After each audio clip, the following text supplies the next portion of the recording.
Start your day with Photoshop Creative Challenges hosted by Sam Peterson every weekday at 9 a.m. Pacific.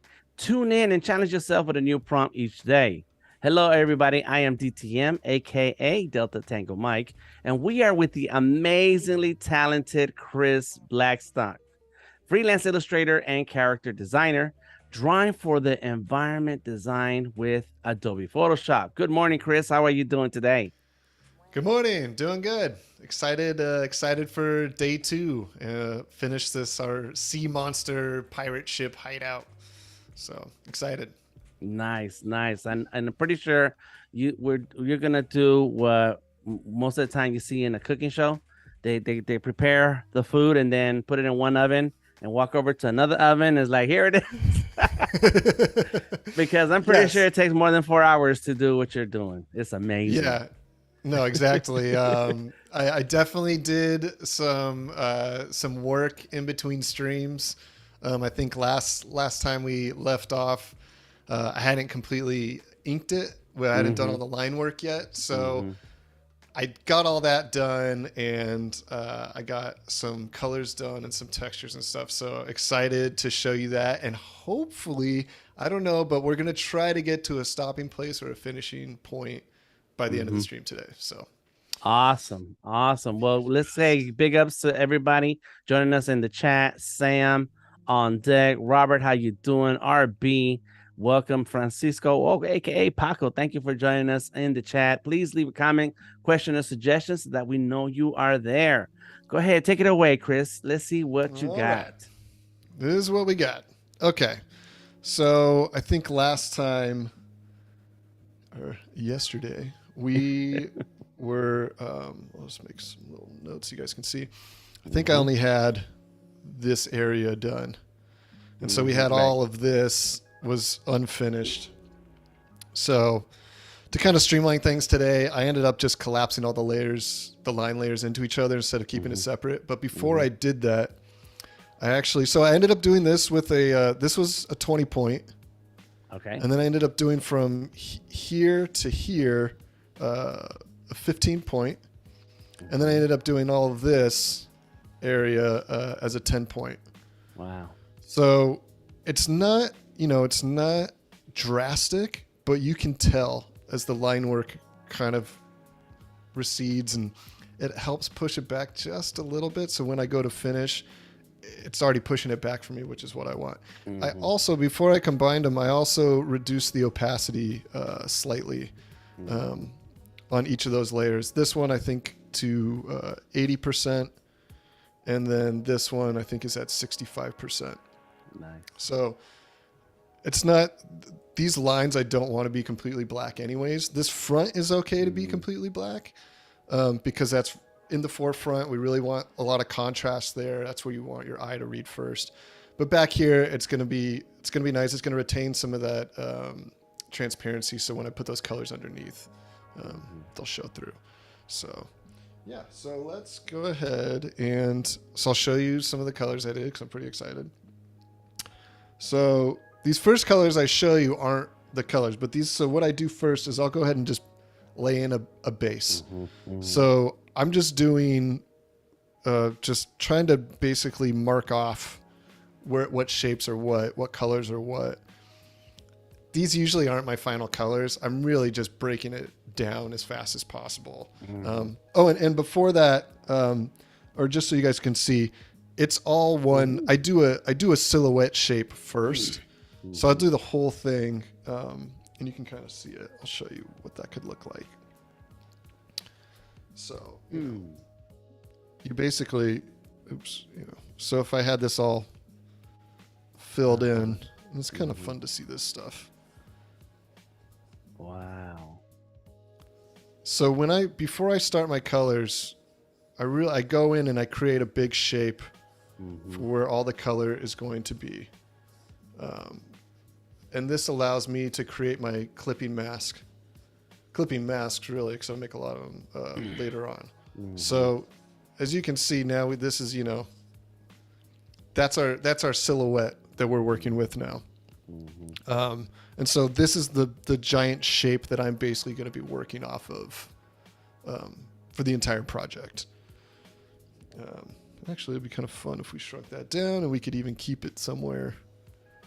Yeah, it adds to the impressiveness when you see it that way. It's like there's a spookiness and interesting details. You want to know what all that is. Well, and the thing is too is when I'm designing this environment, I want to make sure that all reads right. It needs to read as a silhouette in this case, because I don't have a background. I'm really just designing, the actual area that they're interacting with, or but I also in my head I'm also thinking like, okay, I could add a background to this and it's not a big deal, right? It's in water, there's nothing really going to be overlapping it, but even if there was, I could easily add that. But for now, I really wanted that silhouette to shine through, just as if it was a character design. Right. I want you to be able to have a quick read and know exactly what everything is.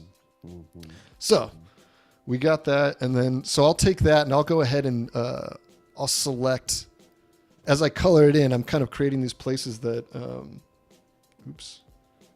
hold on. This needs to go there. We're going to go ahead and create this clipping mask again. Do your thing. Sam says, definitely the line weight has an impact. And I agree with that.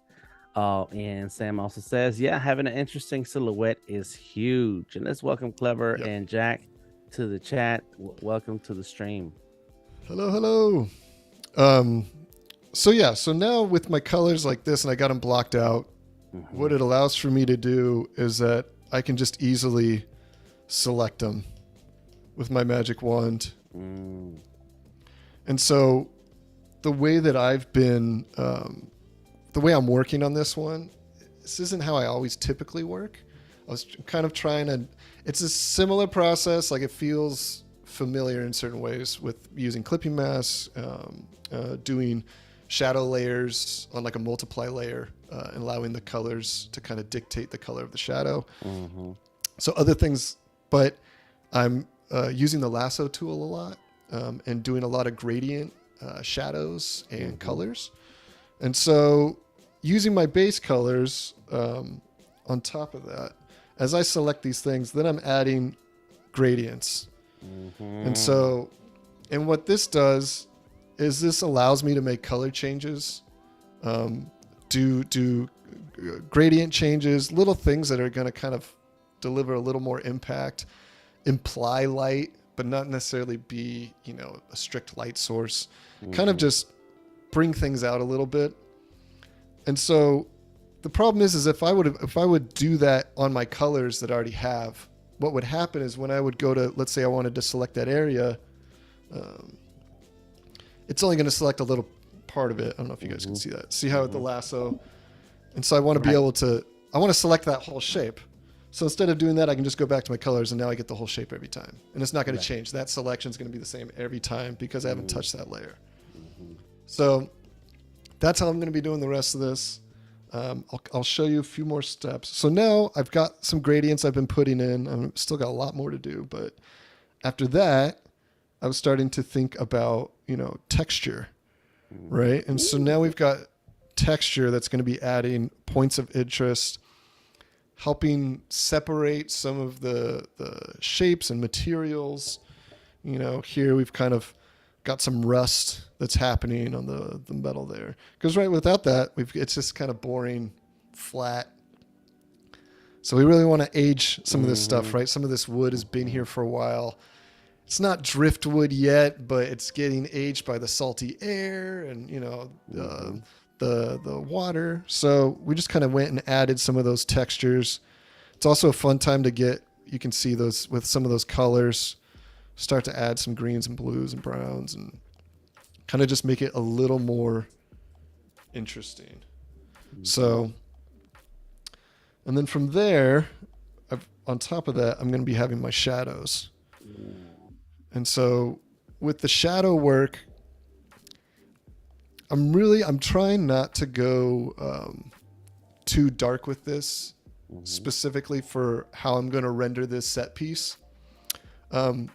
Main reason is that it isn't a complete environment and background.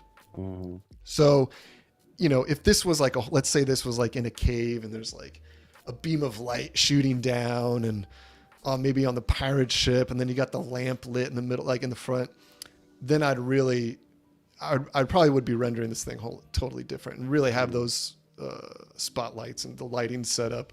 And that would dictate a lot more of how I'm approaching this. But since I'm not doing this, and it feels more like a set piece that you're going to kind of you're really looking at the design and the color more, I'm going to kind of pull back on that a little bit and just use the shadow to kind of accent the piece.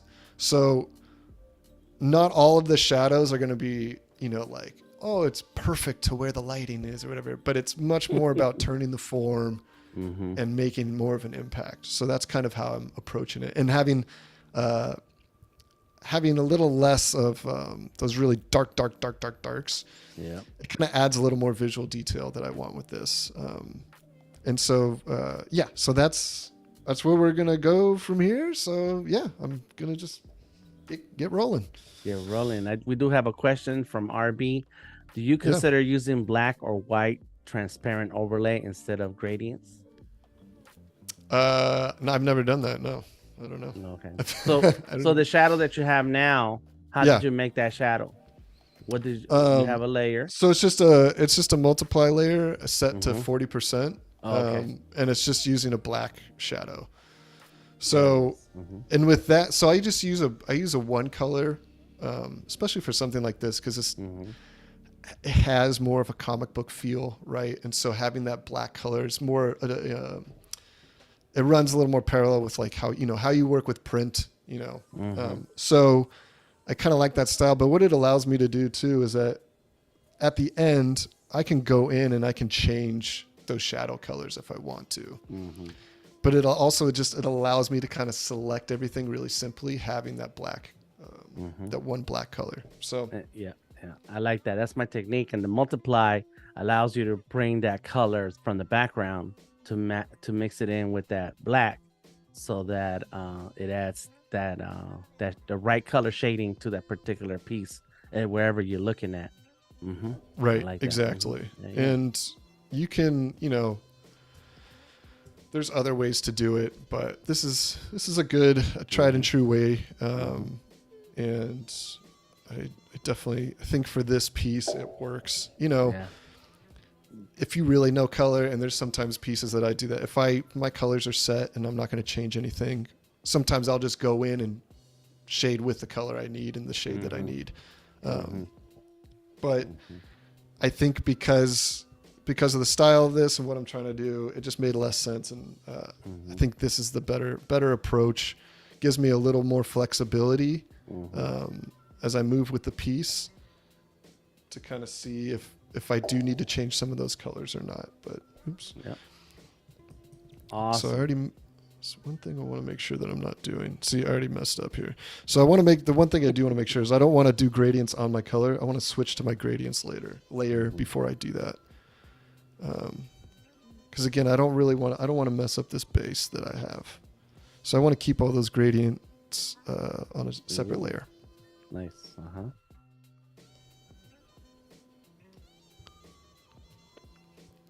And so now you're gonna color in some more of those color gradients.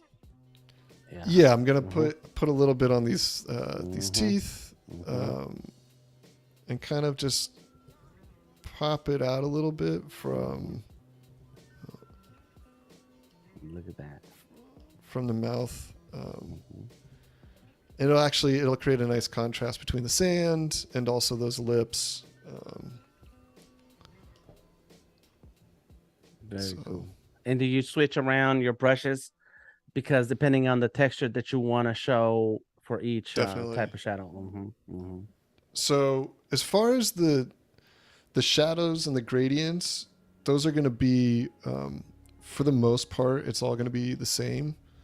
But when I go to use textures, I mean, I've got definitely a bunch of different brushes that I'm experimenting with and trying out. And usually a lot of the time too, I'll kind of blow up the brush really, really big to really see the textures. Like on this fish right here on the skull armor plated part, I think that one's at like 250 pixels. It's just really big. And it also adds it lets you kind of randomize the texture a little bit when you have certain brushes, and it kind of creates happy accidents that I don't have to think too much about. Yeah. Yeah. You got to play around with your brushes. Play with your brushes. Yes, it's true. It's gotta have happy accidents, and you gotta make sure that when you're creating your work, that you leave a little room for experimentation in each piece. Just to, that it's always nice having a little bit of that energy in there. Gotta do it again. Did. Annika is on deck. She says, "Oh my God, Chris, this looks so good." Oh, thank you. Hello, Annika. Looks awesome. Let's see, actually. So you need to select the particular layer to do the selection, then change the layer so you can do the actual textures and shadows and stuff. Right. Yeah, I don't know. Some people be like, maybe that's not the best method, but it keeps it clean for me. Yes. I definitely like this method. Yeah, and this is your method, so it's the best method for today. Okay. Right. Thank you. Yes. There you go. Clearing it up for everybody. Thanks. Whatever works for you, that's fine. There's many ways to go about creating art, especially in the digital space, because you have so many influences that come from the traditional. But at the end of the day, it's what works for your drawing, works for your artwork is best. So now, let's see, we got a few more here, but so you can already see it's kind of helping add a little more interest to those teeth. Gosh,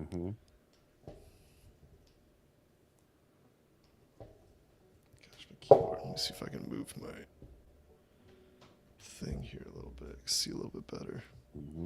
I like your method of keeping different parts of the drawing and different layers, because sometimes when you want to go back and edit, it makes it easier when they're separate layers. Yes. And since this is a bit of an experiment for me, it gives me a little bit of leeway as I go and be like, okay, did I do that? Did I do that right? Or, do I need to go back? And so this is good. Oh, another thing I wanted to show you guys. Where is it? So I've got, that's not it. Some reference here. I'll throw the water on. That's always fun. Look at that water. Let's see. There's some lights we'll do later. Oh, that's cool.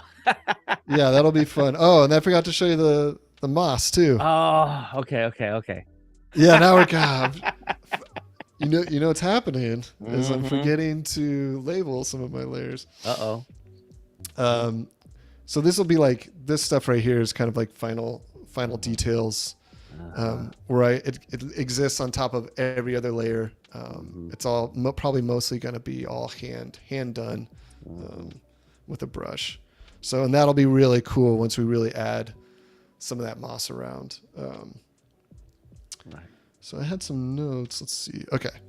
So this right here was kind of an influence color reference for this piece.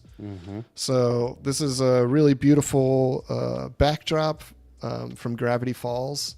It's definitely like the main influence for this whole stream. Yeah. I love their backgrounds. Love the colors that they use. You can kind of see the way that they do these tiny textures in here. Great use of color. I also just really love this transition. So we're not going to be copying it all or using it directly, but it's nice to have something like a color guide or something that you're referencing in case you get lost or just need a kind of just see like, how does that work? Why does it work?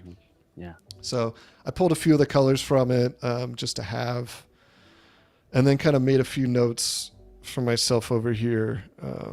Just talking about the base color, doing the shadow texture, doing some harmonious gradients, which will be at the end to kind of help darken things up and brighten other parts. And then working on lighting and highlights. So that's where I'm trying to get through all today. So yeah, just I know it's right. Like I'm gonna actually finish this. I can dream, a boy can dream. So oh no, what happened to our? He had a. Did I not save it? What did he have? Oh wait, maybe it's not on. I had a little. There it is. Oh, the patch. Oh, look at that. A little patch. Little eye patch. Nice. Yeah, I was like, where'd it go? Okay, so my line's okay. There you go. I gotta finish that up. I like the fact that you have a reference image with the colors, and because that's what I do a lot. And with my work is to research how did other artists solve certain things. You know, what were their solutions? What were their color choices? And and you study. You literally sit there and look at other artists' work. And I'm gonna look at through Chris's portfolio and study and like, how did he make this look this way? And you sit there and study little by little and try things out. And so having references is amazing. Yeah, it's really important. I mean, I always say it too. It's like when you're studying in school or anything, one of the main things you need to do is a master study, right? You need to look at the masters, these people that have been, did this hundreds of years ago, and they did it beautifully. How did they do it? They didn't have any technology that, it's just like hand eye, that's it, right? And so looking at those people, doing your copies, your master copies, reverse engineering artwork, that's how you're going to get better. I mean, obviously you have your own style, but sometimes you just need to look at what works and why you like it, and then, adapt it to your taste. That's right. There you go. So Sam agrees with the eye patch. Sam says brings the whole piece together, the foundation of this design. Yes. Yeah, gotta have. It's very, very important eye patch. Yes. And I'm glad you're zooming in so we can see that you're actually making a selection using the lasso tool. It's all good. I know you mentioned you have a big Cintiq, so you don't need to zoom in because you can see everything clearly. Big, like, yeah. Please tell me, remind me, bug me. This is beautiful. I love that sand, the texture in the sand. That's awesome. Yeah. So that texture. So that's a. What did that end up being? I think that was a. It's just like a spray paint brush, like an airbrush, but it's set on really big as well. And so, it's one of those tilting brushes, so it really sprays out. You kind of get those cool spray effects. Yeah. But just those little things adds a lot. It's like you take away all these textures, and it kind of, it's not lifeless, but it feels really flat. Even if you render and everything, like just. It doesn't make it as interesting. And then when you add those textures, all of a sudden it really starts to come alive. Yeah. Okay. And with some of this stuff, because you're saying with the shadows, like what I use, maybe some different brushes. So with some of it, you can see like here, you can see how soft these. So I'll use just like a soft round. Brush, and that way I can kind of add some shadow work too. There you go. That's just a little bit easier to do really quickly, but it's where I don't really need a lot of it. Might even use that on it. Maybe that, just a touch. And it's just going to add a little more interest. And again, it's nice having that multiply layer because it keeps all of that other texture and that line work that you worked so hard on. Keeps it visible. But yeah, just like little things like that. I mean, it already, it's funny how quickly you can pop your work out just by doing those little things. So. Yes. Look at that. Boom. All right. Hey, Misty, how you doing? Sean, welcome to the stream. Sean says hello all, and Misty says hello. This is looking amazing. That's right. Thank you. Always appreciate it. It always means a lot that people are coming out and watching, and Yeah. you know, art can be such a solo adventure. So Right. it's so important having stuff like this Mm-hmm. to kind of, you know, meet other people in the community and get feedback. And so I love this stuff. So I really appreciate it. Nice. Sean says, Chris, this looks so great. And Reverb Mike says, nailed it. All you need is for Johnny Depp to show up now. And I think he's coming. I don't know if it's true or not. Yeah, special he's coming. Special guest. Alex, what's up? It says, looks incredible. I can't imagine what sort of dreams you have when you go to bed after working on this all day. Yeah, you don't want to hear about my dreams. Layers and layers. Yeah, oh boy. And brushes. So since the sand, I'm really trying to keep really soft and pillowy. Mm-hmm. So I'm not using the lasso tool for this. Just a natural brush and pressure. Yeah, just a soft round brush, having that pressure icon up there. Mm-hmm. Have that on so it's all dictated by the pressure of my pen. And Elizabeth Mock on deck says, whoa, look at all that progress. Yes. It's yes. Amazing. Look at it. Put in the time. Had to. I was like, I got to get this to somewhere fun. For the stream. Right. Yeah. Otherwise, be sitting here watching me fill in shapes with color. That's not as enjoyable. Wade on deck says, Chris, tell us your dreams. And then Sean says, wakes up in cold sweat screaming, name your layers. I don't have, it's funny because I don't think I've ever really had art dreams, like making art in my dreams, which would be way cooler. No, mine are just wild, man. I got a lot of, I think a lot of anxiety, you know, okay. Like, I can't open the door. And there's 100 zombies coming for me. I just can't open this. Why isn't the doorknob turning? Why is this a functioning doorknob and I can't? So regular nightmares. I think the zombies would eat you by then, but yeah, right. They never get to you. It's just, you just have a panic attack. It's just a great time. You know, it's like, go to sleep so I can have some panic attacks. Right. So I don't have it during the day. I get them out at night. Yeah. Well, I think that when I work on a project and I spend a lot of hours on it, and especially when I work with video production, when I'm dreaming of frames, I'm dreaming of cut, paste, move, edit, and it's like, why? I want to relax. This is not what I want to be doing right now. Right. Sam Peterson has a question. Which parts of the process are your favorite and least favorite? Thanks. Good question, Sam. I would say my favorite part is always the drawing. I love drawing. I love creating new stories, new characters. So the sketching part can actually be really frustrating. I mean, I love it, but I wouldn't say I'm a prolific sketcher. Like, I don't have a sketchbook that I'm just always sketching in. I've never been that way.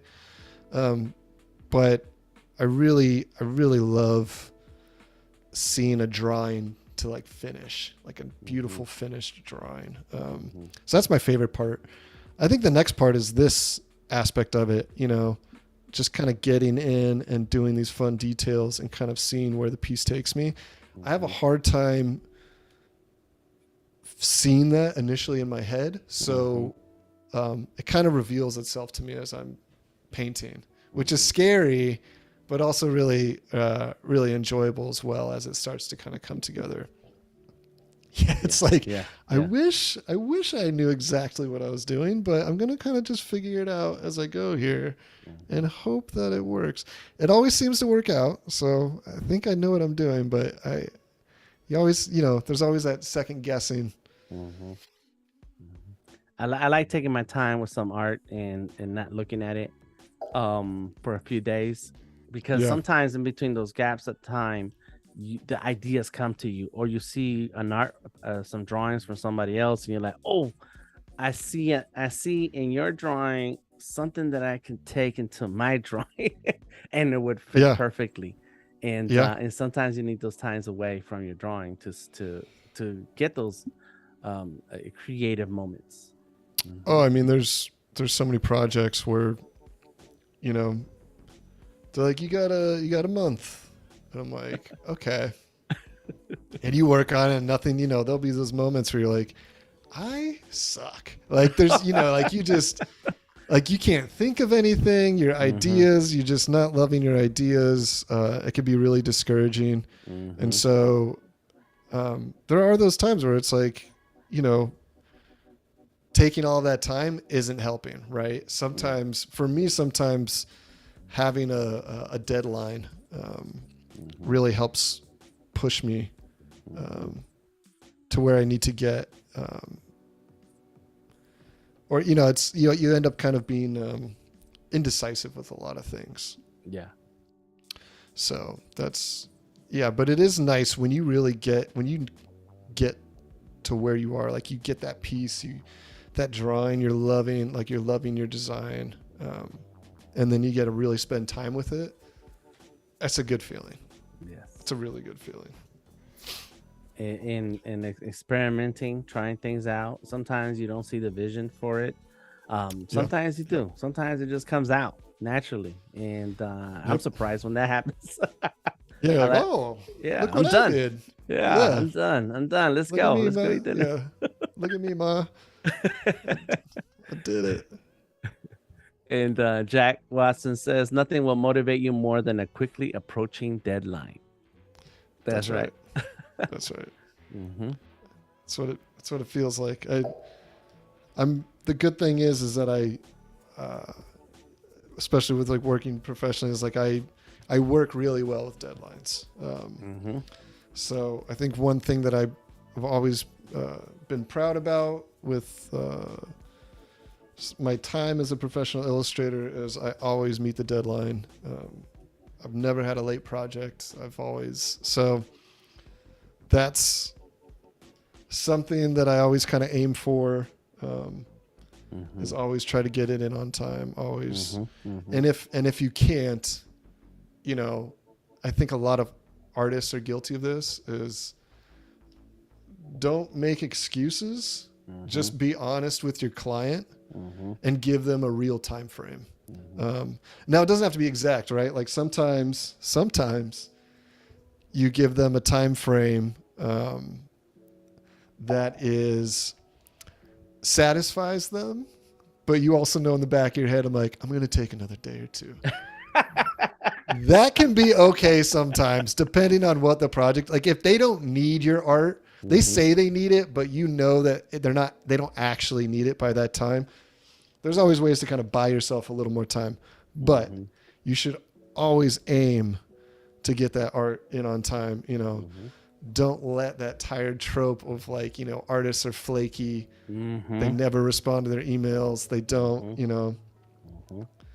because I deal with that all the time too, with managers and other, you know, like it goes both ways. So I always like to feel like I'm on top and I'm the one being responsible. I'm the one communicating. Mm-hmm. I'm the one doing my job. So if something does happen with the client, if there's dissatisfaction or whatever, at least in the end, you'd be like, I did my end. I did my Mm-hmm. part of the contract. So, you know, whatever goes beyond that, it's kind of on you. Right. Right. And Alex says honesty is crucial to a happy life, and good work takes time. And I want to agree with everything you said. Is sometimes it's communication too. It's all Oh about yeah. Oh yeah. communication, because artists so you get to a point where these are part of your normal skills and it's just second nature, but there's also an emotion part involved, and that's your Oh yeah. passion. So sometimes you don't feel the passion, you don't feel that creativity, Yep. and Yep. so yes, you got to find a way to make it work and communicate. I like that. I mean, you're right. It can be really hard. It can be really hard. And I think that's definitely one of the harder parts of being an artist is taking something that you love and turning it into a business and finding ways to combine that love with your work, but also ways to separate it and find either other things like other hobbies that can help you create a little bit of a distance between your work, or find time to make your personal work to keep furthering yourself as an artist and not as a producer. Right. So yeah, and that's super important because that producer part, there's already a very fine line that you have to follow. Like when you mentioned, sticking to art style guidelines, and so sometimes you could feel like you're just a machine producing that. That's where passion projects come in. That's where you get to stretch out those extra muscles and build and challenge yourself. Yes. Welcome, Rob, to the chat. Rob says, dang, I'm late to the party, but this is incredible. Yes, it is. Awesome. Thank you. Look at that. Bam. Shadows just appear out of nowhere. And so we're kind of lighting a lot of this as my idea for this whole thing is that it's going to be in a cave, but there's going to be light coming through the top. So there's going to be some top lighting. And then when we do some of the lighting with the lamp, we're just going to kind of put that in places to kind of give it that accent. But like I said, this is much more of like a set piece and like a rendering of like the design itself, and less a full environment. It's really for like the environment that they're going to kind of look at and use and maybe retool or restructure. So the lighting's not going to be super dramatic because we really just want to see the piece itself, the set piece. But we'll add little things in here and there with bounce light and reflective light and stuff and spectral light and all that. All in this stream. We're going to get it all. All going to get done. I swear. That's right. Well, you have an hour. Oh yeah. Perfect. It's Oh man, if you're just joining us now, freelance illustrator and character designer Chris Blackstock is exploring environment designs and why is it just as important as the characters. Remember that Adobe Live replays are available when we're offline, and we have replays both on YouTube and Behance. So please make sure you subscribe so you don't miss out on creative goodness. That's right. There's a lot of creative goodness on Behance. What's up, Joseph? Thank you for stopping through. Appreciate you joining us in the chat. Joseph says, you and Chris are killing it. And me, I'm just watching like everybody else, enjoying the moment. But yes, Chris is putting in work. Look at that. Bam. It's getting that shading in there, making it pop. I say pop, but there's proper words for all of this. Yeah, we're just, for me, the shading's always, especially with a drawing like this, because it's got these big bold lines and it's going to feel flat. So we're using the shadows to kind of add that volume, give it that volumetric look, which I always think is kind of a cool style. You got this kind of flat graphic marks, yes, but then you're kind of finding ways to make it pop. You fool the eye into believing that you can, that rope is actually sitting there against the wood, against the harpoon. Yes, right. RB says, make it pop, Chris. Joseph, he's trying. Joseph, welcome. Joseph says, I clicked into the live stream on a whim and I cannot leave now. That's right. Yay. He's stuck with us. That's right. Yeah, I feel like I chose a good subject matter this time around. It's kind of a fun one. Yes, yes, and it's you already have drawn pirates, so they needed a home. They need to They live needed a somewhere. home. Yeah, Yeah. they need Pirates, they need love and gold too. right. They need somewhere to keep their gains. Let's see.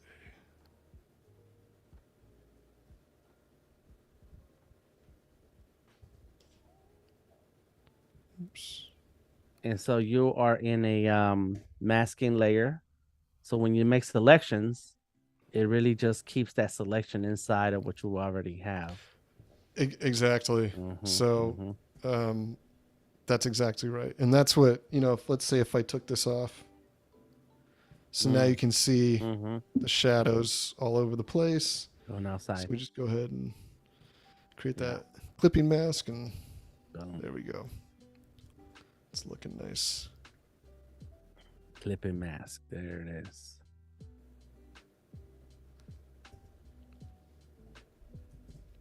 Bam. So keyboard shortcuts are super important because you're switching between tools. Yes. Oops.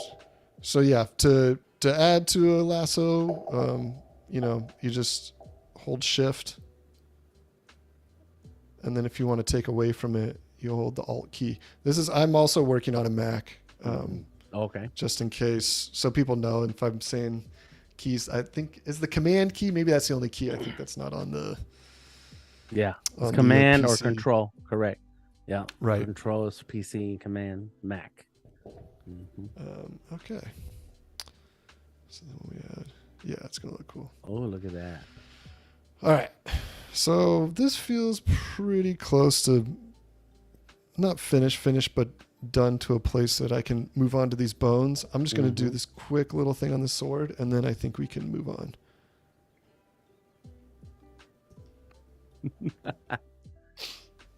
All the little details. Yeah. When you're looking at your drawing, there's always things that stand out. It's like, yeah, I can't leave just yet. I need to touch this up. Yeah, exactly. We have a question from Joseph. Says, I do have a question for Chris. At what point do you decide to consolidate layers? Some of my projects have so many layers it becomes difficult to work. Yeah, I mean it's all personal preference. I think the big thing is staying organized. So for me at this point, I'm not really going to be using many more layers. I've kind of got my layer set up, and I'm just kind of hitting it. All my textures are going to be on one layer. All my shadows are going to be on one layer. All my highlights are going to be on one layer, and then all my details are going to be on one layer. And then I've got my line work and the color. So each one has its own layer, and I'm just going to leave it at that. Sometimes if a piece is more complex, you can have other layers, but I would group those too. Like if you have a bunch of layers, it's good to start grouping them if you're having trouble organizing, because you're not working on every layer all the time. So if there's layers that you're kind of like, okay, I'm not going to come to that for a while, group those, get those put away so they're not distracting you and you're not going through 30 layers trying to find the one layer that you need. But yeah, it's different for everybody. Yeah, it's different for everybody. People have all different kinds of ways of how they like to work. There's some people that are just crazy and don't organize their layers at all, and they just but their work is amazing. So it's like it's kind of, it's up to you how you want to work. Let's see. Yeah. So also too, like if I'm trying to get a selection here and this color's all in one layer, I don't want that purple, that gray purple. So I'll just take my magic wand, go to my color layer, and I can just click that off. There you go. So it'll just have that layer, and then I go back to my shadows. I'll go ahead and do that. And so now I'm working into this the spinal cord, which is super fun. And it looks like some of the ribs go down into the water, and then as we get further closer to the back, the ribs flip up. exactly. Mm-hmm. So, which is really fun. Oops, I'm going to switch to the radial. So I'll kind of switch between the kind of flat gradient Mm-hmm. tool. I don't know what the linear The gradient. linear. Mm-hmm. Thank you. And then for more detailed stuff or smaller areas, I'll switch to the radial gradient. Yeah. So Sam Peterson's got some advice. I typically have a handful of layers for my initial build-up: sketch, mask, color, shadows, lights. But once I start painting opaquely, I try to only have a few layers at any given time and start merging painting layers together when I get too many. Yep. That's a good idea. Yeah. I think a good rule is that once your layers start getting in your way, Mm-hmm. you need to compress them, Mm-hmm. or, you know, if you want to keep that layer for whatever reason, you could always duplicate it and set it aside somewhere in a grouped layer. If you just want to hold on to it, but you don't want to look at it. I know sometimes I have layers that I'm like, I'm not ready to get rid of that. Right. Yeah. Like I'm not sure if where I'm going is the right direction. I want to hold on to that. So I'm going to put a little more shadow back here just to push it back. My solution, or one of my techniques, is two different parts. One is, if the layers start to get a little cumbersome, that's what we make folders for. We put layers in folders, and so you can able to collapse and open up those folders to see the layers that you want to work in. If your machine, your device, cannot handle that many layers, and that's a real issue for some of us, then this is why I end up with several versions of the same file. And naming is important: version 1, version 2, version 3, and so on. Because then I can have a file where some of those layers that I want to keep, but like Sam says, I can't get rid of it. It's my emotional support layer. And so I keep a copy of the file where some of those layers are still separated. Then I make a new copy of that file, and then merge some of those layers. And if I ever need one of those layers again, I can always go back to a different file and bring it in. So, it's there's many ways to go about it. I do not like merging or deleting layers. Yeah, I was gonna say, some people, it's like you don't want to lose that work, or because edits. There will be edits. Yeah, and that's the other thing too is usually with client work, I like, even with this, what I did is, okay, my other file was getting really beefy because I had so many different sketches. I wanted to show all the process. So I started a whole new project and then brought the layers that I needed into the new project. So I still have all of my original stuff, but it's just on a different file so that I don't have to mess with it. It's saved. I'm not going to delete any of it or alter it as I'm working on the new piece. So that's one way to kind of retain some of that stuff, but not have to look at it. That's it. There you go. Several file types. Several files for the same drawing. Same piece. Yep. So I'm just kind of going in here and adding some shadows. This is it's not the most exciting stuff, but it really starts to kind of help you see the piece. This is the part where I need to be your intern, so I can do those little things. You say, go ahead, Dan, knock out the little shadows, and I'll sit there, and you go on break, and I'll sit there. I know there's so many things. I feel like as an artist too, with like illustration stuff, there's so many parts where you're just like, this is gonna take hours. And when you're drawing it, you're excited. It's like, oh yeah, I'm gonna do another rib here, another rib there. But when you're doing all this little Yeah. work, you're like, why did I draw so many? Yeah. Like, oh, this is not as fun anymore. But look how good it looks. It's It's gonna look amazing. so good. Yes. And one of the things, and right now, the focus of this piece is for it to be part of an animation background. And I like to think of art as it could live anywhere, including, murals. And I've worked on a couple of mural designs digitally and then get the mural printed out and hung. Mm-hmm. And so, as you're looking at this and you're looking at the wide shot, it looks beautiful. All these different compositions and layers work well together. But if you were to take this and print it out really big, and if at any time Chris did some shortcuts and avoided some of the details in a particular part of the drawing, when it's blown up on the wall, you would be able to tell. Like, oh, he missed this sword right here, missed that. And so, this is the time when you really have to sit there and put in that work, because otherwise someone else will notice it. Yeah, especially with digital. So I've done some murals by hand, some big murals. I have one here in Monrovia at Gray and Cash at the Monrovia coffee shop here. And that one was probably about 20 feet long. But that was all black and white. And then I did some lettering for them. Then I also created their logo and painted that above the kitchen.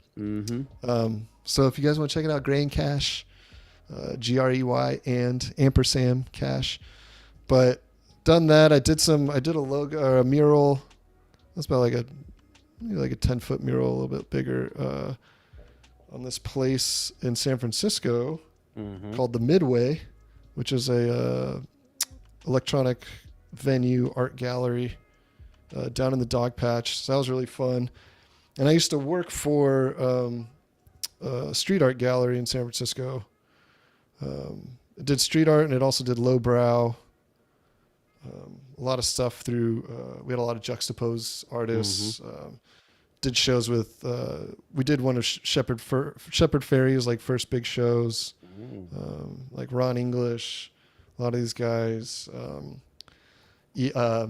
Espo. Just a ton of muralists, ton of graffiti artists, street artists. I worked with Roa for a really long time, from Belgium. So doing it traditionally, like you said, it's like, look, you see what you get is what you see. But with digital, it's true. It's like, it looks beautiful on your computer screen, but it's really not that big. Even these big, like even this 24-inch thing I'm looking at right now, it's still not that big. Right. When you go to print it out, and I did posters for a long time. I did posters for Skrillex and Ausla Records, so with like Kill the Noise, and let's see, I worked with Haywire and Kill Paris and some other these people. So, when I first did my first posters, there was definitely some points where I was like, oh, I missed that. And then you see these little specks or things that if you were painting it, you normally wouldn't come across. Right. So you're totally right. It's something that you definitely should be paying attention to. Is if this is going to print, if anybody's really going to see this thing outside of a computer screen, right, you really do need to pay attention to the small details. And other artists, when they're studying your work, they will notice things. Oh yeah. They will notice things. We got a question from YouTube. Thank you, Sam. What are the top tips for freelancing? And you just mentioned a bunch of names, so it sounds like you got experience. Yeah, I mean, freelancing is really hard. I'm currently doing it, and I'm honestly looking to not do it anymore. I've been doing it for almost 10 years. I would say the biggest tips are kind of what I mentioned earlier of, you need to be likable. And I know that seems like a weird, with artists, but that's a huge aspect, is you need to be easy to work with. You need to know how to communicate, and you need to know how to ask for what you need. A lot of the times when people are upset with a client, or don't feel like they've been paid properly for the project, most of that could be solved by you as the artist asking for what you need. It can be hard because sometimes that could mean that you don't get that job because they don't want to pay you. So you have to balance that. You have to know your client and be like, is this somebody that I could ask for what I feel like I deserve for this project? Or is this maybe a project that like I just need to get done to get the experience? So there's so many factors. Pricing is really difficult. That's something that's it's kind of a trial and error, because just like with any product, as that quality increases, your price increases. And there can be some gray area as you're getting better, as you're getting better clients. When do you raise those prices? And one of my friends always says, like, did it make you sick when you asked for it? Because there is a level of it. You almost need to be uncomfortable sometimes with what you're asking for, because that's probably what you deserve. But I think as most artists, we undervalue ourselves. And a lot of the times the client does too. So you have to be, you definitely got to be your biggest fan and make sure that you're trying to ask for what you need. But I don't think there's any real, they always have these books and like, how to freelance, how to do this, how to do that. A lot of it is just trial and error. Look up, a good thing too is like take some business classes. How to run a business is actually probably going to be your biggest thing that you're going to need to know, because one of the hardest parts of freelance is that you're not getting a steady paycheck. So either, some people are like, well, you should just work a regular job first, and then if you want to go freelance, you have money saved up. So, if things go south, or you're having trouble getting clients, or maybe getting paid, which can happen. It happens all the time where I thought I was going to get paid last month and they decide to pay you the next month. So there's all kinds of things. It's a lot easier when you have that kind of nest egg to lean on. But, I think the big thing is make sure you have a really strong portfolio.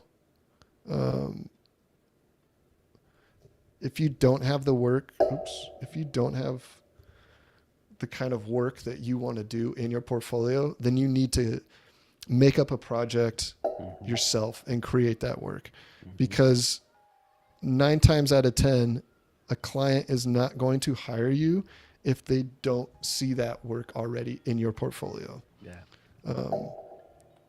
They want to hire you for your style, for your creativity, but they also want it to match up with their project.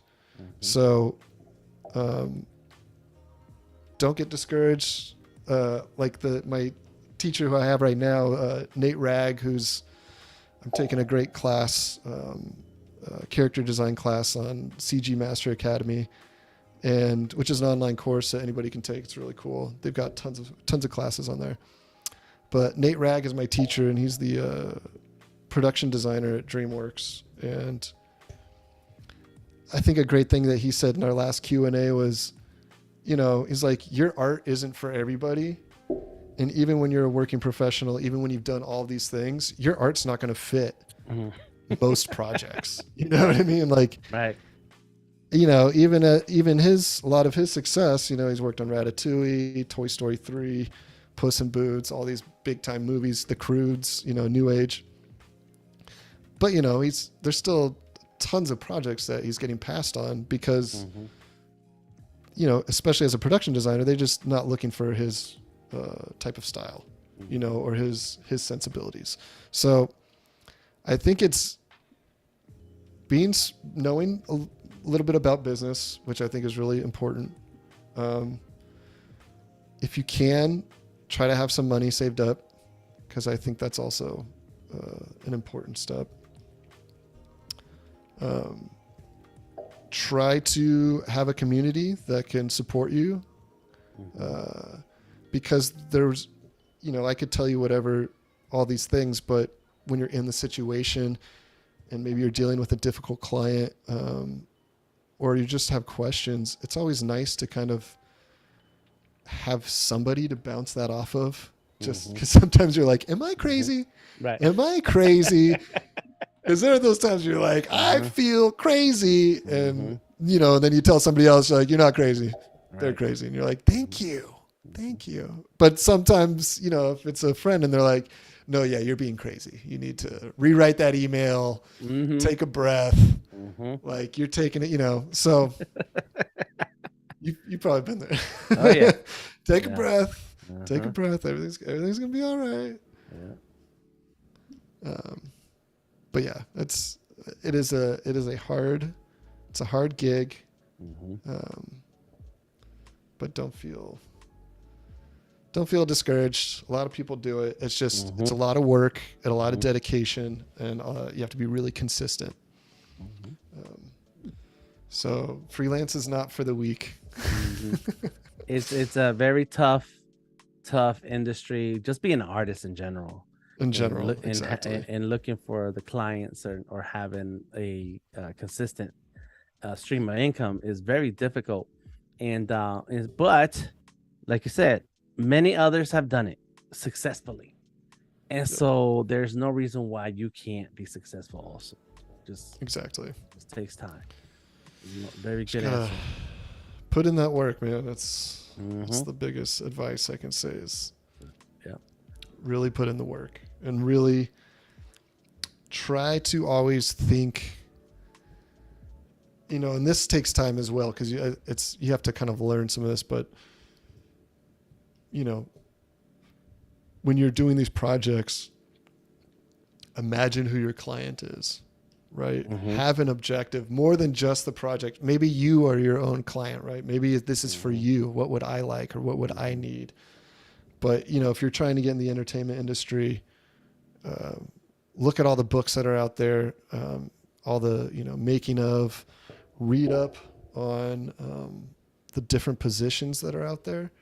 Because there might be stuff that you had no idea about, like a story revisionist, or, you know, maybe, storyboard artist, or production designer, or, you know, prop design.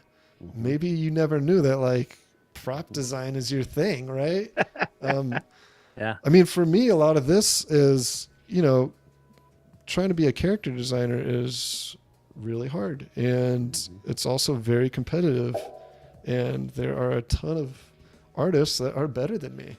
And so when I put my, you know, kind of dip my toe in that water, I just kind of need to be ready to jump head in, because I don't know when that project's going to come up. I don't know when that opportunity is going to come up. And if all of a sudden I get an opportunity and I'm not ready, that can be, and with freelance, with just work in general, like those can be, missed opportunities can be a big deal, and it can really affect your career. So, you know, work hard, stay ready. Try to have as much fun as you can.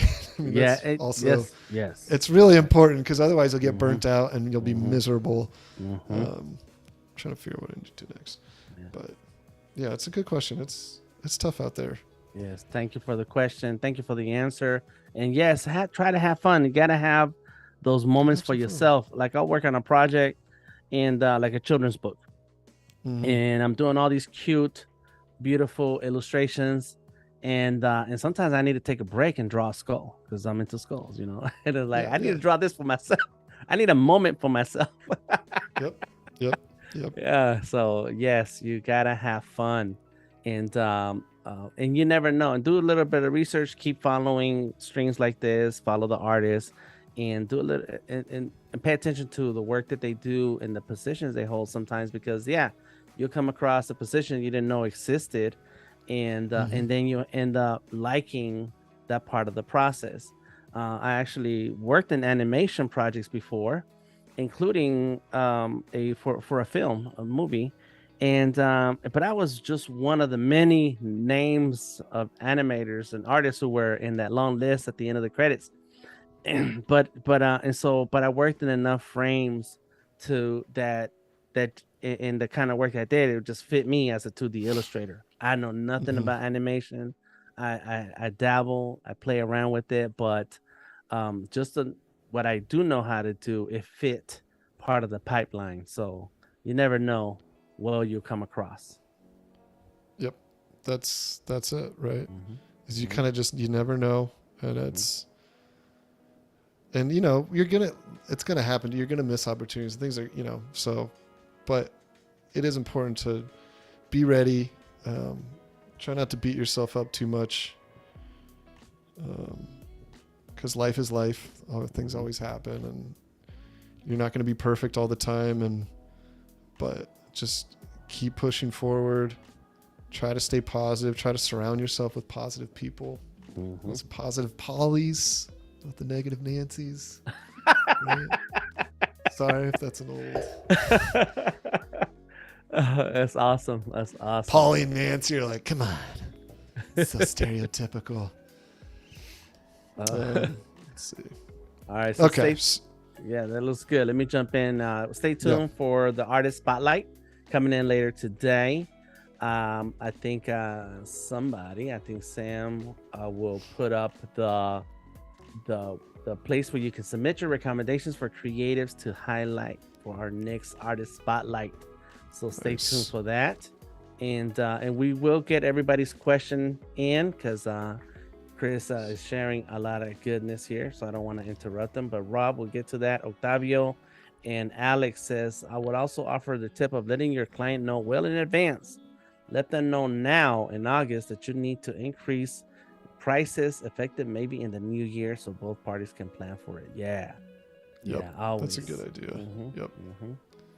Nice. Yeah, and I think that's communicating is Mm-hmm. that's a big part of it, right? Mm-hmm. So make sure you're communicating with your client, because I think we tend to think about, some people tend to think about like what could go wrong instead of what could go right. Mm-hmm. Mm-hmm. So it's really important. You don't always know what's your client is thinking, and so it might not be a big deal that you're on vacation, or you might have to take an extra 2 weeks. I mean, I remember this last project, they're like, well, we need it by then. I was like, look, I'm already booked to like leave in 2 weeks. Can we split it up? And no problem. Okay, you do this part in the next 2 weeks, and then we'll give you a week off, and then you come back and finish the next. So most people want to work with you, or most people want to work with your schedule if they want to work with you. It's just about being honest.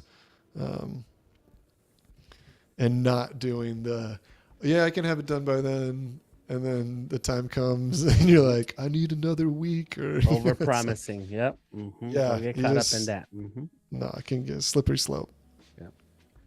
All right, what are we gonna do for these bones? I feel like these bones need some texture. I like how the bones have one tone in the middle of the bridge, and then the tail has a different tone because it's further back. Yeah, that's beautiful. Yeah, trying to make sure that those colors in the back feel, really muted, so they don't pop too far forward. And that's where we really want this. That's why you have these complementary colors with the greens and the reds, and really making it pop in the front there. Great tips. Great tips. Rob is asking, who are some of your influences, Chris? I'm getting vibes of Mort Drucker and Al Jaffe. I don't know if I said that right. Probably. I have a feeling I probably know who those artists are if I saw their artwork. But yeah, it's hard to say. I think lately, somebody who's really influenced a lot of what I do is Corey Loftus, who's he was the character designer. I believe he's probably the art director too for Zootopia. Mm. He originally had done a lot of work on this game called, I think it's called Wild Star. It's an old PC MMORPG. But his style, the way he renders, it's kind of like it's almost hard to put your finger on it when you look at the work. You're like, God, he barely put any like shadow or light in this, but he picked all of the right colors to just everything reads so beautifully, and the way he exaggerates and his line work and the way he sketches. So he's been a huge influence on me as of late. It's somebody I kind of constantly look at to remind myself, like, why is he so successful at creating these characters and environments? So yeah, some people can see things. Mort Drucker and Al Jaffe are Mad Magazine artists. Oh, okay. Yeah. I loved Mad Magazine growing up. We used to have a cabin in Arrowhead, which is just north of Los Angeles. And I had like 11 cousins, and most of them were boys, and we were all about a year and a half apart. So you could imagine the shenanigans that we got into. But we always had a big pile of Mad magazines. I don't think anybody could miss those. So, Go ahead. Dude, the illustrations in those are just insane. But yeah, I love that stuff growing up. I would always draw it and have fun with it. Yes, I do. I like those artists. Awesome. Octavio is asking, and let me go ahead and remind everybody to go ahead and submit your recommendations for creatives to highlight for our next artist spotlight. That will be happening in the next 20 minutes. And there usually is a link to do that right above the chat. Sam will let us know how to submit your recommendation for the artist spotlight. The next question is Sorry, go ahead. Cool. The next question is from Octavio Sosa. He's asking, I'm an illustrator for this great company, but the deadlines leave me with very little time to work on my personal projects. And on top of that, I'm a dad of 2 kids and a husband. Any advice? Whoa. You're speaking my language. Because you got 2 children. Awesome. Yeah, I've got 2 kids. I've got a almost 6-year-old and a 2.5-year-old. Yeah, I mean, it's really hard because a lot of the you almost just can't sleep a lot. I don't know if there's any other. I really find that a lot of the times that I have to work is late at night. You know, for like this stream, it's like I'd basically put the kids to bed, and then I'd come work here from 8 to 1 in the morning, just to try to get some stuff in, and then I'm usually up by 6 when the kids wake up. It's tough, man. Like, I wish there was like an easy, probably the easiest way is like just make a lot of money and have a nanny, right? Or something. It's like, oh, it's because you're not successful, dude. That's why you're having such a hard time. No, it's really hard. It's like there's no real good answer for that, and there's no like. I guess the only things you can really try to do is try to figure out schedules with your wife, with taking care of the kids, and maybe finding ways to trade off. And like, get some of those when you do have time. Like, okay, I really just need to put in time. Like, can you help with the kids, and then I'll get you back the next week, or whatever. But yeah, it's tough, man. I feel for you, like, especially if you got a full-time job and you got kids and a wife, and then you have to try to find time to do your own stuff. I mean, it's like I also am obsessed with video games. And there's 0 time for that, but it's just like I still find time to kind of do it when I can, and I think it happens when it happens.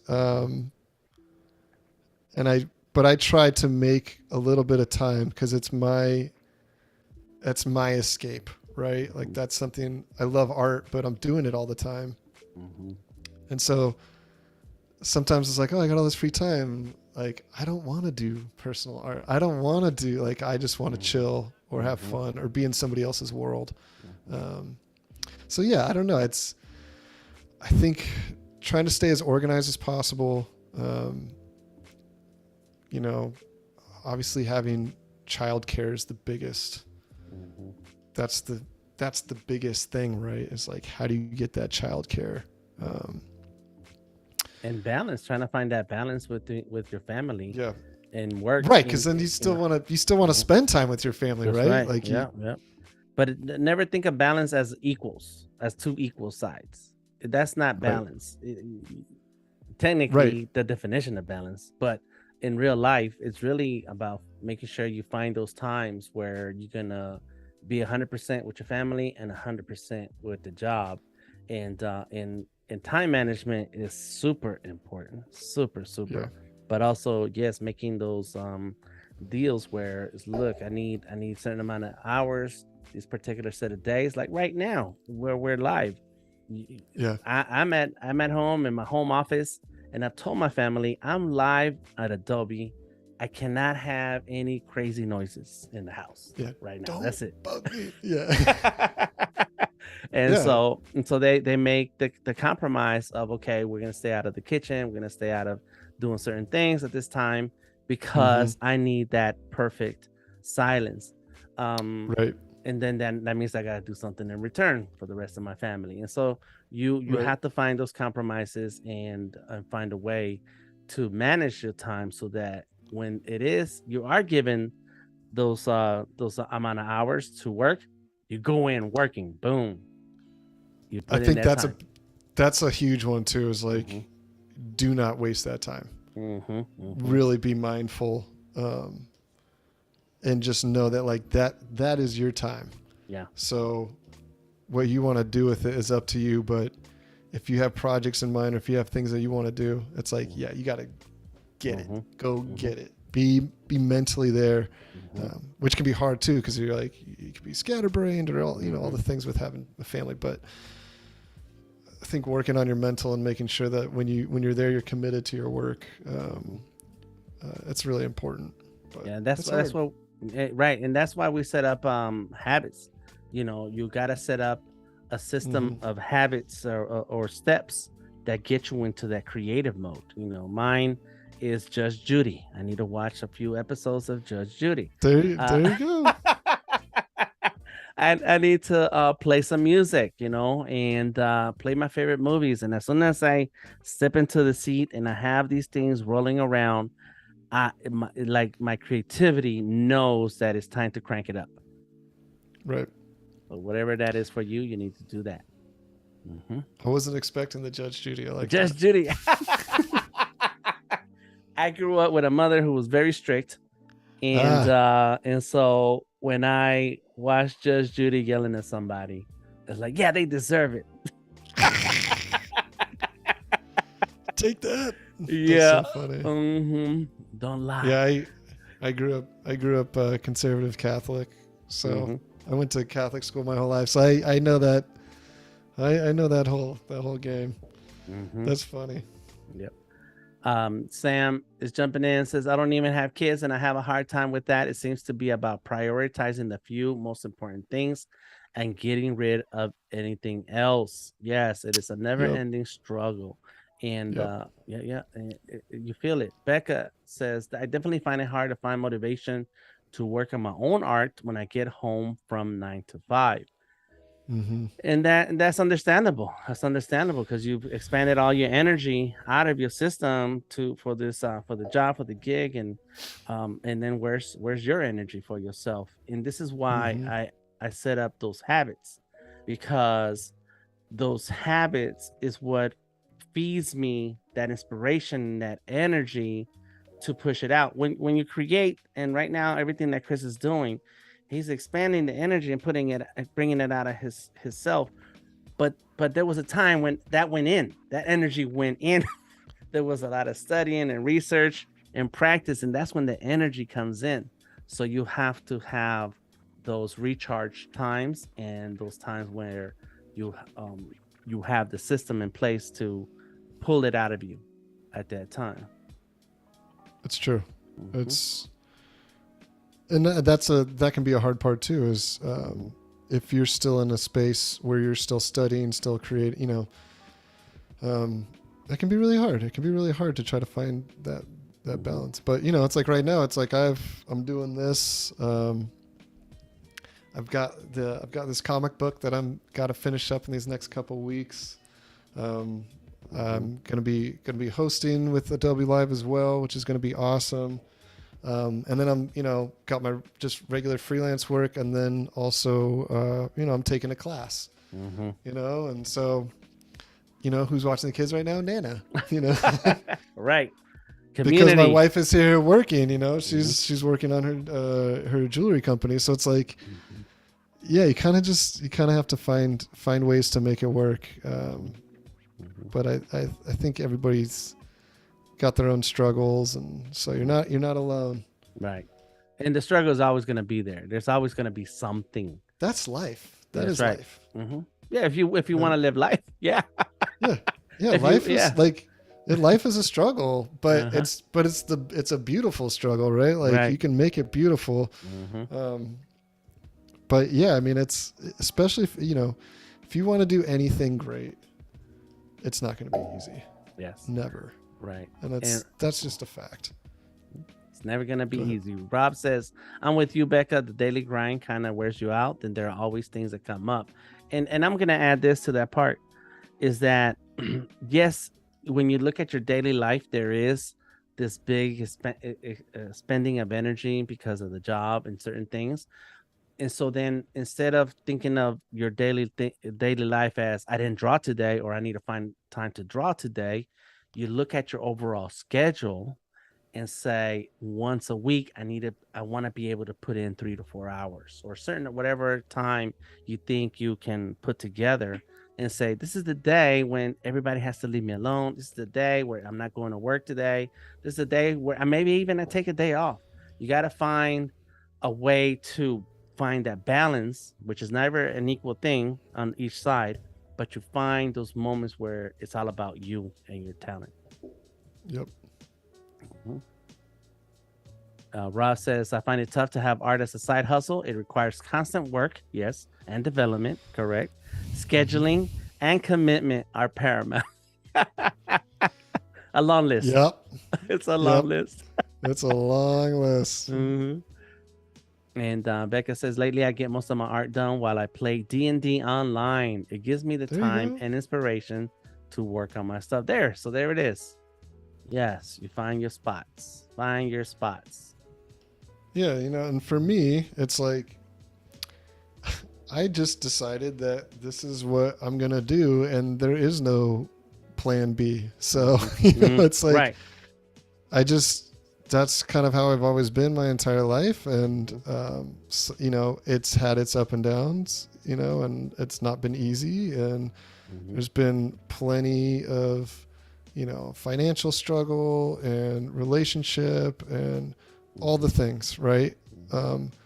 But I also realized too, that even if I had a 9-to-5 and I had all this stability and all these other things, those problems would still exist. It would just exist in some other way or format, or so, it's really just, like you said, it's really just finding ways to kind of overcome that and deal with it, and try to look for solutions instead of, it's like, don't look for problems, but for solutions. Right. right. But it's a good statement, because it's really true. Yeah, that's right. Hello, Lisa. Welcome to the stream. We have a few more minutes, about 5 minutes or so, 6 minutes before the artist spotlight. You're good, Chris. You're good. Submit your recommendations for creatives to highlight for our next artist spotlight. The link is right above the chat section here on Behance. So go ahead and click on that artist spotlight and drop in a link. You can even nominate yourself so that we can all check out your work, tell the world about it, and have that creative flow. Hey Misha, how you doing? Welcome to the stream. Boom, looking good so far. I like it. I like it. Yeah. No, I'm not gonna get to this, but there will be, when I go to post the final, there will be a this will be a little pile of treasure. There you go. And make sure you do follow Chris on his socials, the Instagram link and the Behance link. The website link is on the description of this video. Sorry to interrupt you, because we want to see this when it's done. Yes. Blackstockart.com. Blackstock Art as the Instagram handle. Please go check it out. I just kind of retooled my website for all the new character design work I've been doing. So very nice. But yeah, I need that flag with that skull, just the way it is. I need that. Yeah, it's cool, right? Yeah, love skulls. Stay tuned for the Illustrator Creative Challenge with Clady from Print My Soul immediately following. And join video content creator Alex Hogg as he shows you his editing workflow for action and adventure content. Nice. And thank you, Sam, for dropping the links in the chat. So you can go ahead and follow Chris Blackstock on Instagram and Behance. Bam.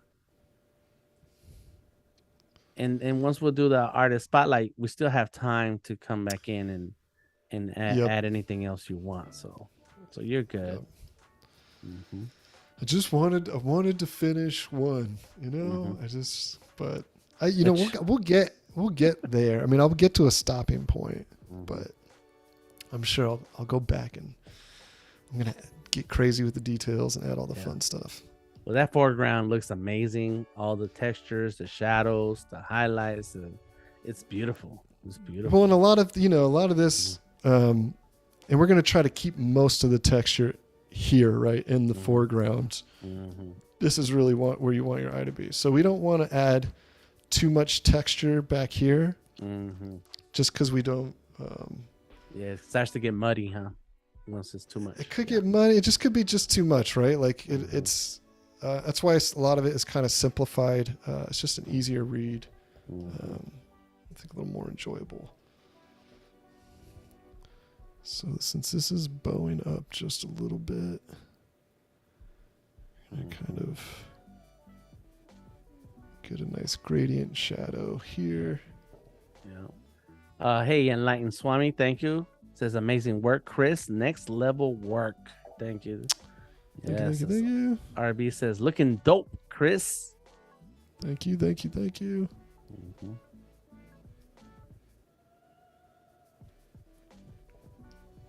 Just find more spots for more shadows. There you go. Boom. There we go. Actually.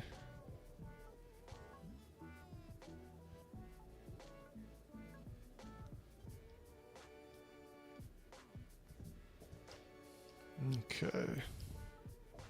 It's just all the little things, right? It just helps turn that form just a little bit more.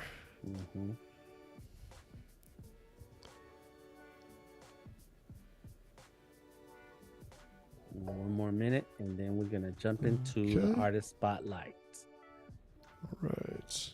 Hey, Misty. Misty got one question right before we go to the artist spotlight. Chris, do you ever hide any Easter eggs in your artwork?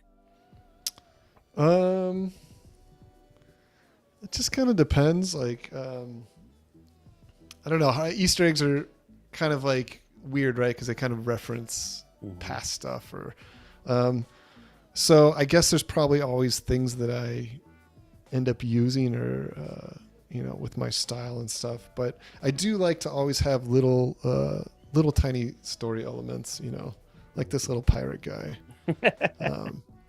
and it's especially because I don't do environments that much, and so I really wanted to not have any characters in this. I really wanted it just to let the environment shine. So, but I guess I couldn't leave out the one little element of a character there. So Yeah. Yeah, I don't know. Maybe I do it subconsciously. I don't think I do it a lot. Thinking about it like, oh, I'm going to put a little something here.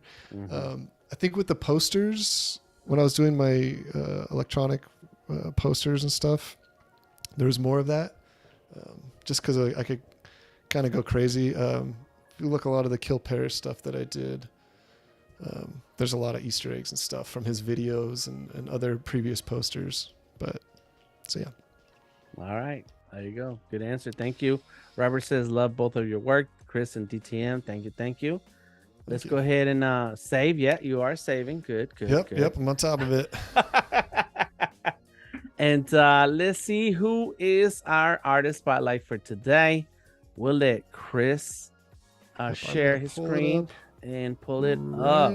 Beautiful. Yeah, let me get it here. Let's go. Let me see if I can grab. All right. Boom. There it is. Look at that. Look at that. So let's see. I think the name, it was at Min Q, maybe? Looks like it. Yeah. Min Q. Dallas, Texas.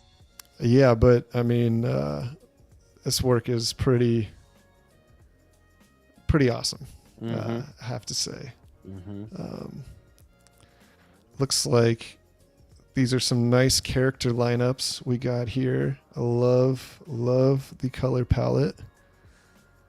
Look at this this little like dinosaur mech armor suit. I think it's an owl inside of a dino mech. What? Let's see. Yeah, it is. Very cool. It's kind of like, God, look at these colors. Oh yeah, here we go. Here's the big character lineup. Character lineups are really cool, especially from like a visual development side, to kind of get all of those characters in one place and see how they fit together. Really good design. Oh, cool. And he does all close-ups. Very cool.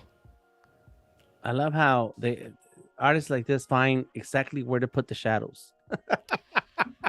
Well, and this is kind of, this is a good thing to look at, because he's probably doing this with a brush, but he could also be doing this with a lasso. I mean, these are really crisp lines. This is a very 2D shaded style, but then you've got these nice gradients here and there with some of the shadows. So it's got that animation style, but obviously a very anime style as well. But it keeps it simple, right? It keeps it really just blocking all those shadow shapes. It's interesting too with some of this, like he's even outlining the highlights, which really adds even more structure to it, which is really cool. But yeah, look at this guy. That's it. Oh, he's so cool. It's a mouse. Is that a mouse? It looks like it could be. I don't know. That's what I mean. They all have these kind of like animal masks, except for the female characters. But oh well, look at that one. Wow. Very, very cool. Like, okay, I see you kind of have like these two, looks like these two human-esque characters, the musketeers and the envoy. So it looks like we might have teams here. But yeah, you can see all the work going in, just blocking it out, all that beautiful line work. Very cool. And I love seeing those samples like that, work in progress samples, because even with Chris's work, when you started and showed us the sketches, you see the sketch and you see what you're talking about, but every artist will have their own idea of what that was going to look like in the end. And the surprise is, in the end, is like, wow, this is super amazing. But the one thing that all artists have in common is that we can do the sketch. Like, if you can do the sketch, there's no telling where your drawing can go. And so being able to see the sketch or the line work of some of these characters is also cool. Because here's a little segue from that, because he's got a whole sketch dump here, which is really great. So look at this. You can kind of see all this nice development. This stuff is great. Yes. Where you can see this very much looks like for video game development. Becca says it looks like an ArtStation challenge. Yeah, Very cool. yeah. I mean, this is really cool. Just all the weapon types, all the actions here. You got a nice quick turnaround, some expressions. Yeah, look at, and it's really well done. I mean, it's really technical, but he's still using like a pencil style brush that kind of gives it that nice textural feel still, even though it's a really technical drawing. This guy's nice little Joker-esque. When your lips get ripped off, that's what happens, folks. That's brutal. Oh, these are nice because these are all shapes. There's no line work, or there's just minimal line work. Those are really nice. Yeah, I mean, look at this. I mean, just look how much mileage is in here. How much drawing. So when people ask like, how do you get better? This is it. He created a project. Right. They created a project and just going after it. It's like you created a whole universe of characters that go together. Right. Yes. Right. Yes. Let's look at one of this ones. Just kind of. And Steve cleared it up for us. Says big guy is a badger. So the character from the beginning is a badger. Okay, right, it's a badger. Cool. Here's some more. It looks like just character development. I love mermaids. You know what? But look, what? She grew legs. Right. So there must be a transformation that happens. Maybe it's with, oh my gosh, a little seal pup. Cute little characters. These are great. Really love the color palette. A lot of really bright colors. Definitely like the green, pink, turquoise. Wade says, that's right. Get that mileage out of your pencils. Yes. Yes. This is a great way to do a double character lineup because I've had this issue too where you've got this one giant character, right? How do you fit it in? Because all of a sudden showing the scale of that character and you're going to have all these tiny characters on there. But they've done a really nice job of having a second look and a close-up of those characters while kind of excluding that big character in the back. That's a really nice design. I actually participated in this challenge. Okay. In the Lightbox challenge on ArtStation. It was really fun. There was a lot of great work that came out of this. I think it was like a year ago, 2 years ago when they did this. ArtStation has a ton of great challenges for character designers out there, and concept artists, environment. But they run these challenges, and you usually have like a month and a half or so, or 2 months to get down on them. And, they do it for keyframe art, for prop design, environment design, character design. But look what it's a good motivator. I mean, look what they were able to get out of this. And again, they created a project for themselves, but had the structure of an outside source. That's a great way to beef up your portfolio. Sam says great variety between shapes and silhouettes. So this is crazy. There's a Stranded Land 2020, and then we've got a Stranded Land 2019. And I'm kind of curious. So it looks like there was some development that happened here. So this looks like this was the original designs, right? Which are really beautiful still. I mean, great line work, great color choices. Love these sketches. Great silhouettes. I mean, if you really want to look at, character design, it's all about the silhouettes. Look at these great silhouettes. It's not easy either having all of these items, accessories, and make them fit into that character. Really well done. But yeah, interesting. So you see this, and then we can go back, and this is the updated version, and you can see it. It's a little more confident. It's more graphic. The designs are cleaned up a little bit. That's really cool. I've never seen that actually. To that finished extent of somebody completely updating a project a year later. That's really cool. So yeah, do we want to, let's see, look at one more? Yeah, let's take a look at one more. Well, Becca tells us that Becca did the Wild West challenge back in 2019, and Robert says he did the online Lightbox Online 2019. So Yeah. yeah, that's pretty cool. Ooh, It's a look at cool this. place. Yeah, these are cool. So this is cool because you've got, he's got your color story here. Mm-hmm. He's basing everything off of, which is a really great idea. Mm-hmm. It's always cool with things like that. It's if you're struggling with color, really focus on value, and blocking in your values, and your light source and rendering. And then, this is a great way to just work with minimal color, maybe make it monochromatic or analogous, to just the two colors next to each other, like blue and purple or whatever. So that way you're not overwhelming yourself, but you're able to kind of slowly add color into your pieces. Because look at the results that you can have with just even a secondary, a pop, a little bit of that yellow, that light yellow pop. This is really cool.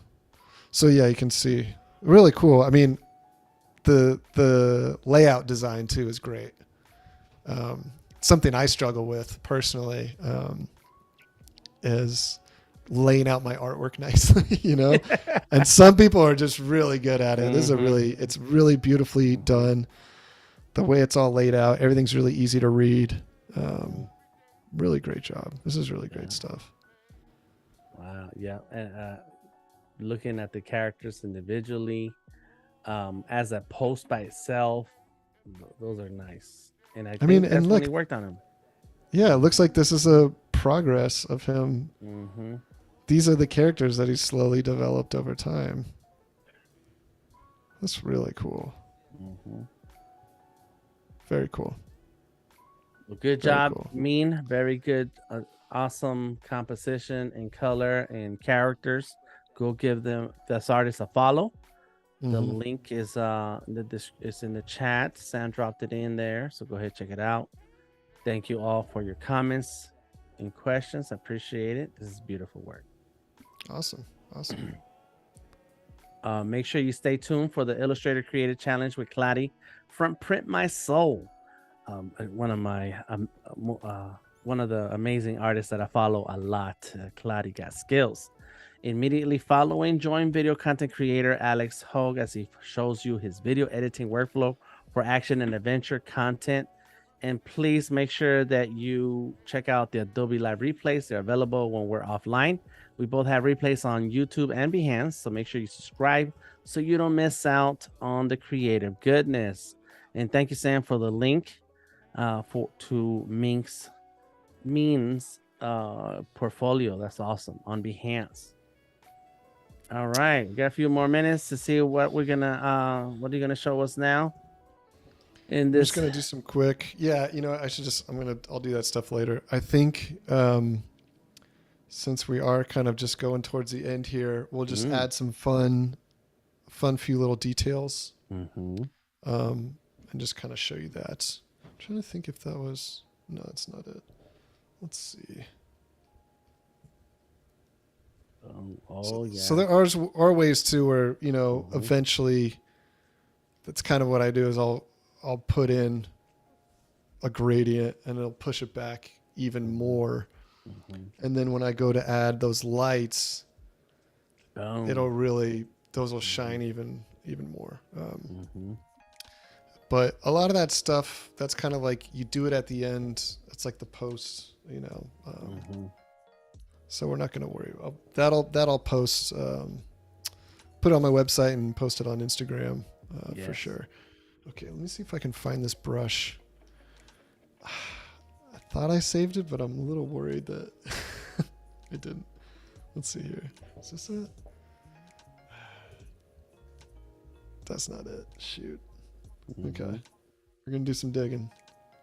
Look through your brushes. There's a lot of brushes. I'm trying to remember. Yeah, I do a bad job of keeping track of my brushes too. It was late at night and I was so happy. It's like a 3-pronged. Shoot. I mean, I'll find something else instead, but if I can find it, I'd be so happy. That grass on moss looks awesome on the skull. That's really cool. Yeah. Just all the little details. It makes it realistic, but it's still a drawing. Yeah. Mm-hmm. I know. I had this great. Maybe that's not. I can use this. This is a fur detailer, but I think we might get a similar look here. So I'm just gonna check, make sure normal mode's okay. Okay, so that's a little light. So I'm actually might just get that pressure off. I'm gonna see if I can flow everything seem. There you go. Mm-hmm. So it's not as opaque as the other one, which is fine. But yeah, it's got that blotchy look to it. Nice. yeah, it'll work. It'll work.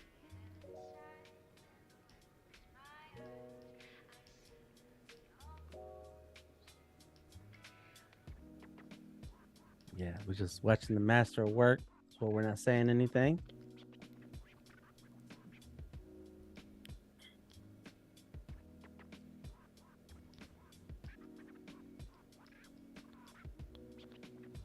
What we can do is we can go ahead and add that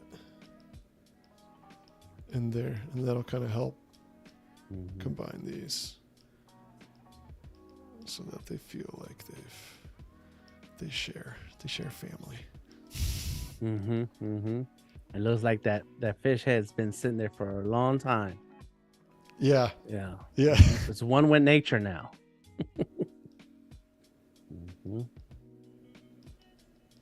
Okay, so now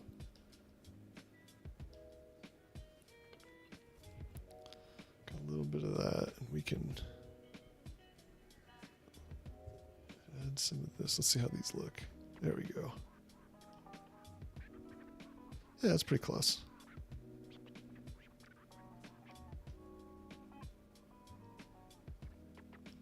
We can blend that in there.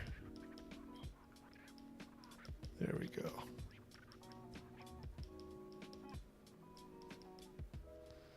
So, there's a lot of brushes that are very similar to each other in Photoshop.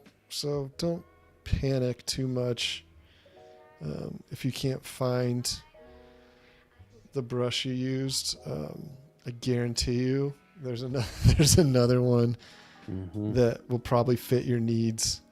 And like I always tell myself, I should just create my own brushes. But you can do that as well in Photoshop, which is amazing. There's plenty of tutorials out there. I know Kyle does some tutorials on how to make brushes, but well, actually ended up looking really cool. But these final details are kind of add that some of that contrast between the graphic elements, the big heavy line work, and it's just kind of a cool thing to do. Style wise, I just really like it. Maybe even some right here. Right on that nose. And this is where you bring in that graphic illustration with the painterly style, and it all just looks like it belongs. It's really nice. Yeah, and it's kind of at this point it's just kind of, you're just trying to feel it out, right? There's no right or wrong at this point. It's just trying to balance it, and I can always go back and take away if I want, but I don't want to. This is the part that I want to have fun. You know, a lot of my other information's already there. So I can come into this and kind of just mess around and feel like I'm actually doing some painting. So, well, looks cool. All right, what else? I was going to add a little more just kind of fun. Some texture on these teeth a little bit.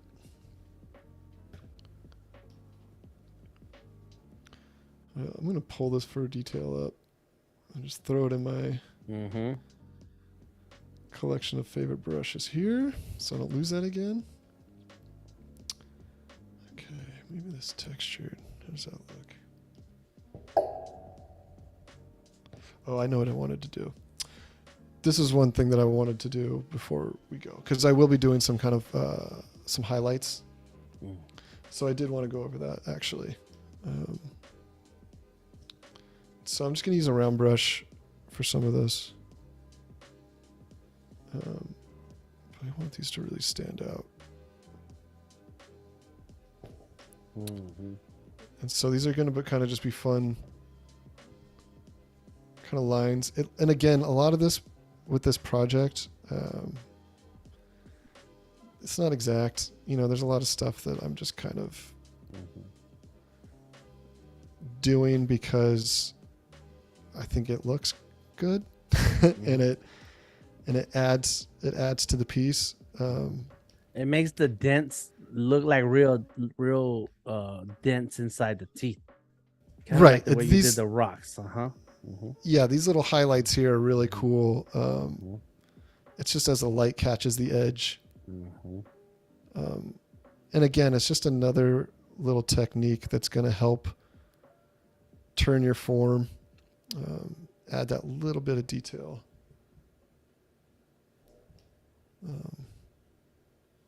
Yeah, even little one right there doesn't, you know.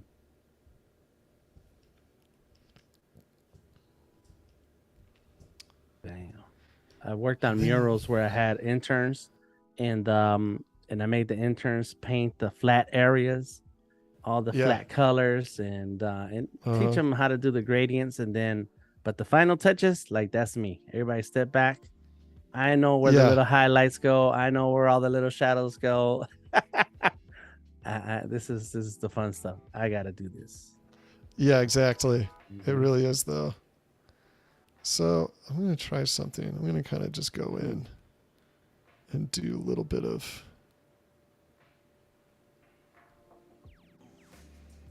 I'm going to see if I can put this in my textures. Got a couple more minutes left. There it is. So then you get this cool, there's some like grime on there. So this is what I'm going to be doing, right? I'm going to be zooming out, looking at my piece, and I'm going to be slowly adding in elements that are going to improve this piece, add to the focal points, and in the end, hopefully end up with this really well-balanced piece of art and environment design. So, and like I said, this wasn't even the plan. It's just, as I'm moving here, I'm like, you know, what would look great? What would add a little more interest? And also just thinking about your environment, like, okay, how long's this thing been here? Maybe it had some like plaque and grime before it attacked the ship, right? Maybe he was munching on something. And so little things like that are really fun to think about. And then I just like using that gradient kind of push. I'm definitely leaning into the digital aspects on this one. I want it to feel digital.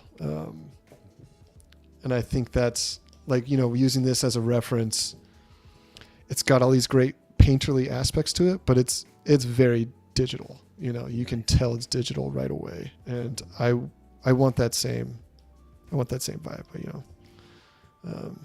That looks awesome. Well, good job, Chris.